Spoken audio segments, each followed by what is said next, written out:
Jambo na karibu wapendwa wasikilizaji na watazamaji wa Kongo Post News popote mlipo, mnapoendelea kutega sikio au kutufuatilia kupitia mtandao wetu wa YouTube. Basi kama itakuwa ni mara yako ya kwanza kufuatilia habari kupitia Kongo Post News, hakikisha una subscribe, like, comment na kushare, na kwa lugha nyingine banasema unajiabone na comment vile vile una partage. Tunakukaribisha katika taarifa yetu ya habari ambapo utapata kujua nini kinachoendelea huko mashariki mwa Jamhuri ya Kidemokrasia ya Kongo, hususan habari za vita vinavyoendelea huko kati ya waasi na jeshi la serikali ya Jamhuri ya Kidemokrasia ya Kongo inayoungwa mkono na wanamgambo wa kujitolea wanaojulikana kama Wazalendo. Mpendwa msikilizaji na mtazamaji, karibu katika taarifa yetu ya habari ya mchana. Karibu. Twende na habari kutoka mashariki mwa DRC ambako hali ya taharuki imeendelea kutawala katika kijiji cha Logo kilichopo katika groupement ya Wasa wilayani Walikale mkoani Kivu Kaskazini kufuatia tukio la mabishano kati ya wanajeshi lililogeuka kuwa ufyatuaji wa risasi na kusababisha vifo vya raia wawili. Kwa mujibu wa taarifa kutoka vyanzo vya eneo hilo, tukio hilo lilitokea jioni ya Ijumaa tarehe 24 mwezi wa 7 mwaka wa 2026 majira saa 2 usiku. Inadaiwa kuwa wanajeshi waliokuwa ndani ya nyumba moja walizozana kwa sababu ambazo bado hazijafahamika. Mabishano haya yalizidi kuwa makali na baadaye yaligeuka kuwa matumizi ya silaha. Katika ufyatuaji wa risasi, raia mmoja alifariki dunia papo hapo, huku mwingine akijeruhiwa vibaya. Ambaye alijeruhiwa alikimbizwa katika kituo cha afya kwa sababu ya kupewa matibabu, lakini alifariki dunia baada ya muda mfupi baada ya kupokelewa hospitalini kutokana na majeraha aliyoyapata. Vyanzo hivyo vinadai pia kuwa baada ya tukio hilo nyumba iliyokuwa ikitumika wakati wa mabishano hayo iliteketezwa kwa moto. Gari lilokuwa likitumiwa na wanajeshi wanaodaiwa kuhusika na tukio hilo ilichomwa kwa moto. Hata hivyo, mazingira yaliyosababisha moto huo bado haijathibitishwa rasmi. Asubuhi ya Jumamosi, hali wasiwasi iliendelea kutawala katika kijiji cha Logo. Shughuli zote za kijamii na kiuchumi zilisimama, huku wakazi wengi wakiamua kubaki majumbani kwa hofu ya kutokea tena kwa matukio mengine ya vurugu. Barabara ya maeneo ya biashara yalionekana kuwa matupu, jambo linaloonyesha ukubwa wa hofu iliyotanda miongoni mwa wananchi. Tukio hili limetokea wakati ambako wilaya Walikale tayari inakabiliwa na changamoto kubwa za kiusalama. Kwa muda mrefu maeneo mbalimbali ya wilaya hiyo imekuwa ikikumbwa na vitendo vya makundi yenye silaha na matukio ya vurugu, hali inayowaweka wananchi katika mazingira ya hofu na kutokuwa na uhakika wa maisha yao ya kesho. Hadi sasa hakuna taarifa rasmi iliyotolewa na viongozi wa jeshi wala utawala kuhusu chanzo cha tukio hilo au hatua zilizochukuliwa dhidi ya wahusika.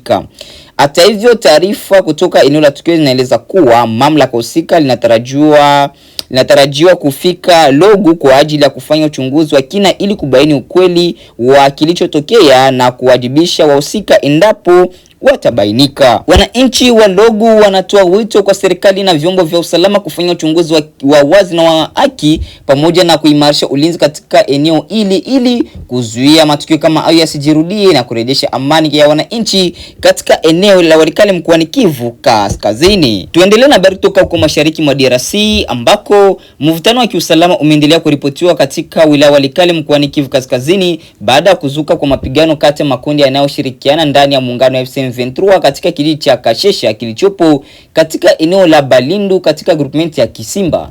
Kwa mujibu wa vyanzo vya eneo hilo, mapigano hayo yalitokea Alhamisi tarehe 23 mwezi wa 7 mwaka 2026 yakihusisha wanamgambo wa kujilinda wanaoshirikiana na M23 pamoja na wanajeshi wa muungano huo waliokuwa wamepelekwa katika eneo hilo. Taarifa zinaeleza kuwa chanzo cha mzozo huo kilikuwa ni jaribio la wanajeshi au kuchukua silaha nzito zilizokuwa mikononi mwa makundi ya kujilinda ili kuzihamisha. Makundi hayo yalipinga hatua hiyo, jambo lililosababisha mabishano makali ambayo baadaye iligeuka kuwa mapigano ya kutumia silaha. Mashuhuda wanasema milio ya risasi ilisikika kwa muda mrefu katika kijiji cha Kashesha na kusababisha taharuki kubwa miongoni mwa wakazi. Hadi sasa hakuna taarifa rasmi kuhusu idadi ya waliouawa au kujeruhiwa katika mapigano hayo, huku mamlaka zikiendelea kukaa kimya kuhusu tukio hilo. Baada ya mapigano hayo, vyanzo vya ndani vinaeleza kuwa wanajeshi wa M23 waliondoka kuelekea eneo la Iula na kuiacha Kashesha chini ya udhibiti wa makundi ya kujilinda. Hali ya utulivu inadaiwa kurejea kwa sasa, ingawa wasiwasi bado umetanda miongoni mwa wananchi. Licha ya utulivu huo wa muda, wakazi wengi waliokimbia mapigano bado hawajarejea makwao. Wengi wao wanaendelea kujificha porini kwa hofu ya kuzuka tena kwa mapigano au kuzorota zaidi kwa hali ya usalama.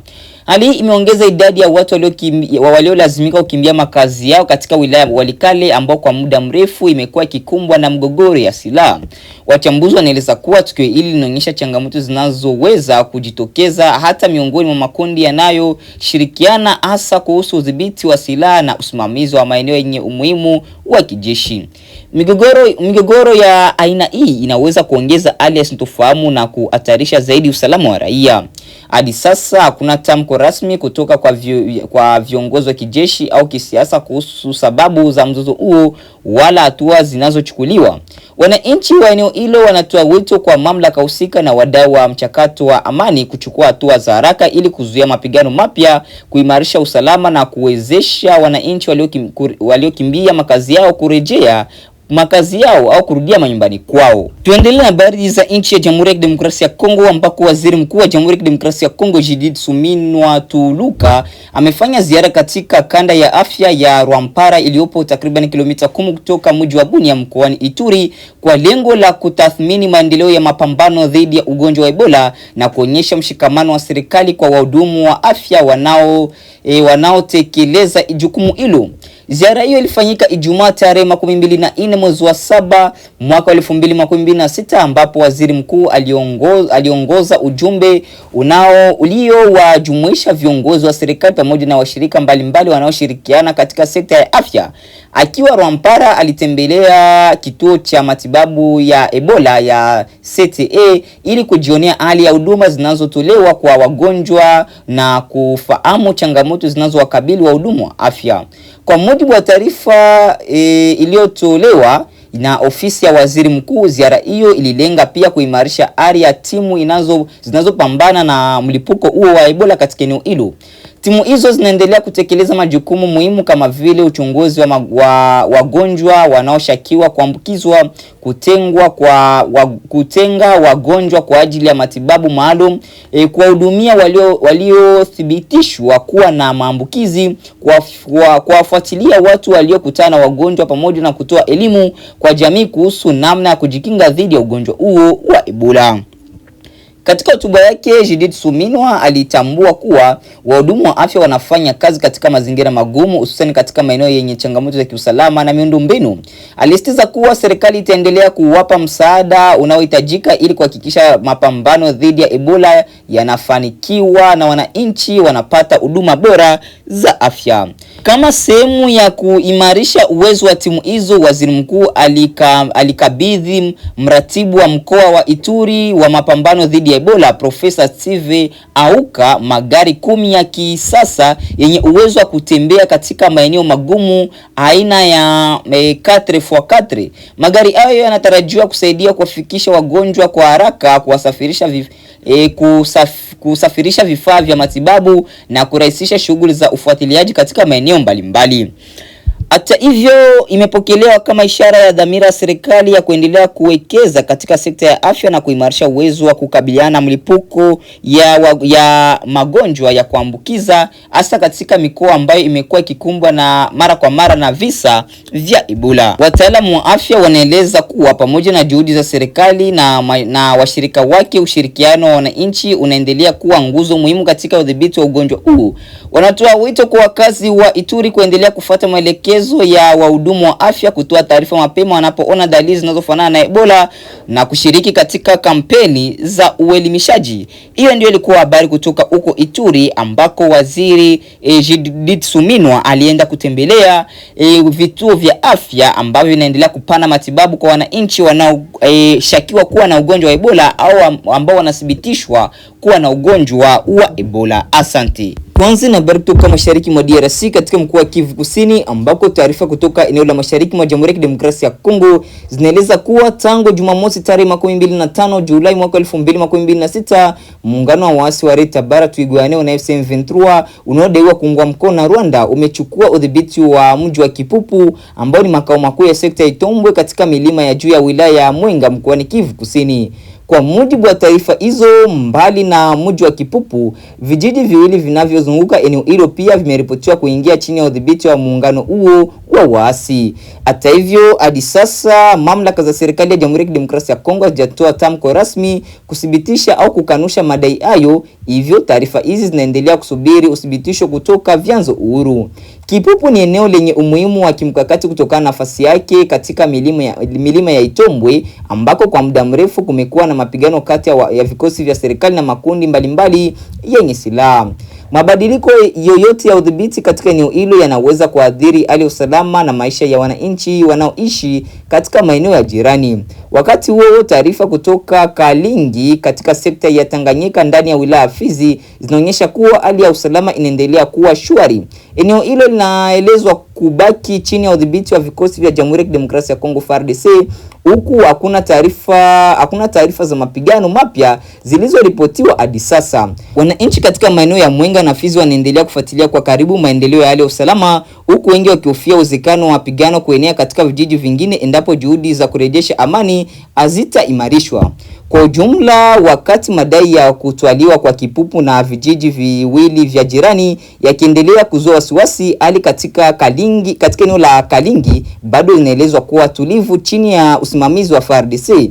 Wachambuzi wa masuala ya usalama wanaendelea kusisitiza umuhimu wa kuthibitisha taarifa kutoka vyanzo uhuru vya kuaminika na kuendeleza juhudi za mazungumzo ili kupunguza madhara ya mzozo unaoendelea huko mashariki mwa Jamhuri ya Kidemokrasia ya Kongo. Hiyo ndio ilikuwa ya habari kutoka huko Kipupu katika eneo la Fizi mkoani Kivu Kusini, mashariki mwa Jamhuri ya Kidemokrasia ya Kongo. Baada ya kusikiliza matangazo yetu kutoka sehemu mbalimbali mashariki mwa DRC, mpendo wa msikilizaji na mtazamaji, basi acha nikuingie moja kwa moja na habari za kimataifa ili upate kujua nini kinachoendelea pembe zote za dunia. Karibu. La uchunguzi huo ni kwamba hakuna anayefanya hivyo kwa kiwango kinachofanywa na Wamarekani, na hivyo basi kila mtu anaonekana kuwa na hatia. The Americans, and therefore everyone is guilty. Baadhi ya mataifa yamekosoa hatua hiyo. Serikali ya Brazil imeeleza kwamba ushuru mpya wa 12.5% unatozwa bidhaa zake hauna msingi wa haki. Serikali ya Japan nayo imesema kwamba inasikitishwa na ushuru huo mpya,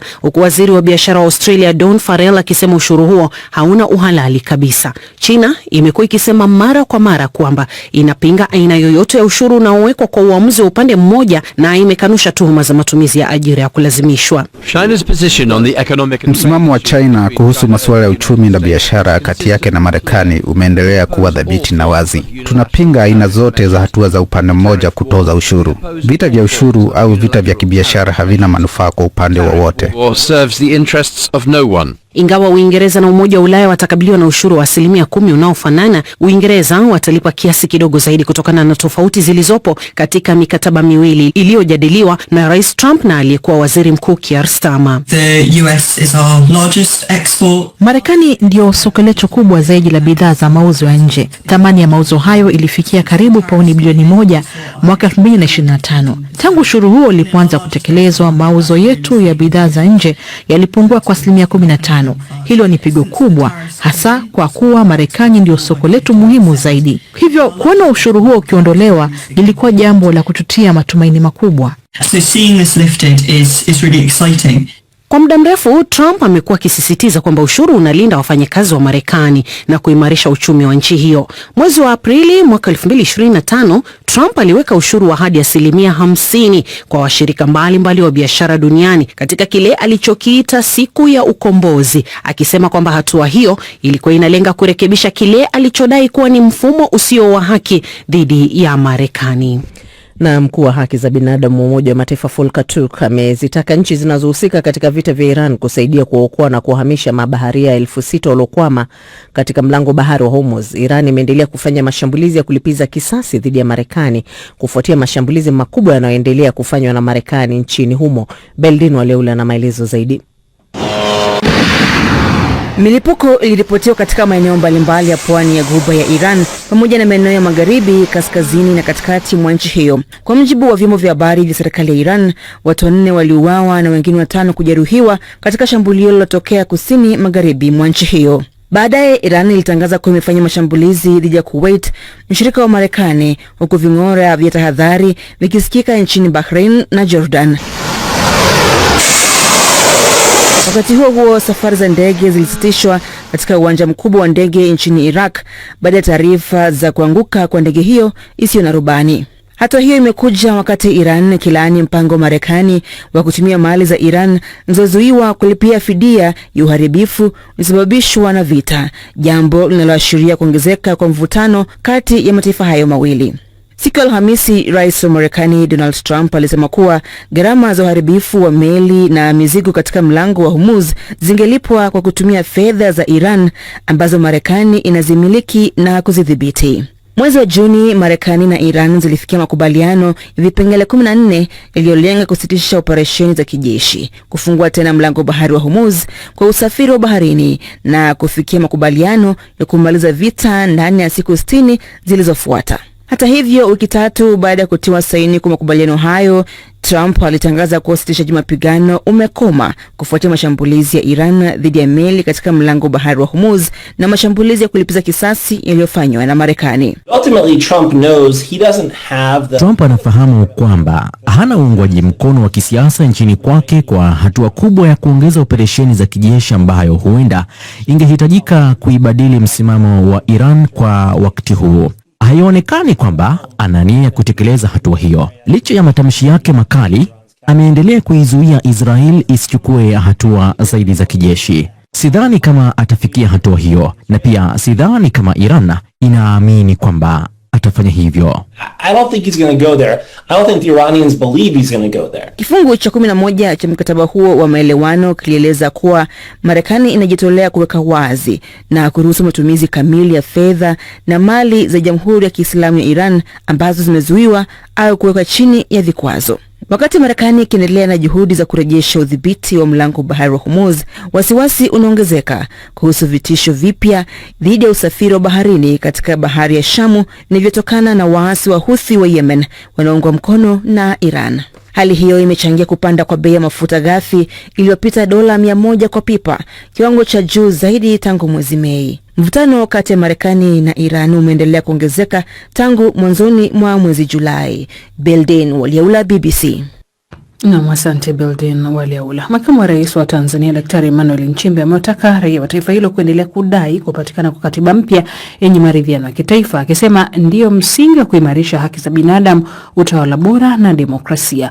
Akizungumza wakati wa kufungua mkutano mkuu wa 15 wa mtandao wa watetezi wa haki za binadamu jijini Dar es Salaam hii leo, Daktari Nchimbi anasema kama angepewa nafasi ya kuambia Watanzania jambo moja tu, angewaambia pambaneni mpate katiba mpya. Sheria zote ambazo zipo na zilizotangulia kuwepo zinazokinzana na katiba ile, siku ile ile ukipitisha katiba mpya zinakuwa zimekufa hizo sheria zinazokinzana na katiba. Ndio maana kama nina kitu cha kuwaambia Watanzania nitasema pambaneni mpate katiba mpya. Pambaneni mpate katiba ambayo ina makubaliano ya wadau wote. Katiba yenye mwafaka katika taifa. Katiba itakayotupeleka mbele miaka 50 inayokuja. Katiba ambayo kila Mtanzania popote alipo atajisikia fahari kujitambulisha, mimi natoka Tanzania. Yenye katiba inayojali maisha ya mtu, lakini pia katiba inayoheshimu haki za raia wake. Katiba inayotupeleka kwenye maendeleo, si maendeleo ya mali tuna uchumi, lakini maendeleo ya heshima na utu wa binadamu anayeishi katika Tanzania. Makamu wa Rais wa Tanzania huyo. Na kauli hiyo inakuja wakati mjadala kuhusu katiba mpya ukiendelea nchini humo. Mchakato wa kuandika katiba mpya ulianza mwaka 2011 chini ya Rais Jakaya Kikwete, lakini ukakwama mwaka 2014 kabla ya kupiga kura ya maoni. Rais wa Tanzania wa sasa Samia Suluhu Hassan amesema mchakato huo utafufuliwa kabla ya mwaka 2030, huku ilani ya Chama cha Mapinduzi yani CCM ya uchaguzi wa mwaka 2025 pia ukiahidi kuendeleza mchakato huo. Daktari Nchimbi anasema haki za binadamu si swala la sheria pekee, bali linagusa maisha kila siku ya kila Mtanzania. Na msikilizaji, kumbuka kwamba matangazo haya unaweza pia kuyategea sikio kupitia ukurasa wetu wa Facebook BBC News Swahili. Hiyo BBC News Swahili pia ndio utakapoipata kwenye YouTube. Nchi wanachama wa mahakama ya kimataifa ya uhalifu wa ICC zitapiga kura leo Ijumaa kuamua iwapo watamuondoa mwendesha mashtaka mkuu wa ICC Karim Khan kutokana na tuhuma za unyanyasaji wa kingono katika kesi ambayo imetia doa hadhi ya mahakama hiyo, wakati ambapo Marekani imezidi kukosoa vikali utendaji wa mahakama ya ICC. Khan mwenye umri wa miaka 56 amekanusha kufanya kosa lolote. Zaidi na Hamid Abubakar. I, Karim Asad Ahmed Khan, solemnly undertake. Karim Khan aliapishwa kuwa mwendesha mashtaka mkuu wa mahakama ya kimataifa ya uhalifu ICC tarehe 16 Juni mwaka 2021. And exercise my powers as prosecutor of the International Criminal Court. Aliapishwa rasmi kwa kiapo chake cha Nani hapo ndipo tunapohitimisha matangazo yetu habari ya mchana wa leo, ikiwa ni tarehe 26 mwezi wa 7 mwaka 2026. Mpendwa msikilizaji na mtazamaji, basi tukutane katika taarifa zetu za habari za jioni ambapo mtapata kujua nini kinachoendelea. Jina langu ni Ite Idi George, asante, chao.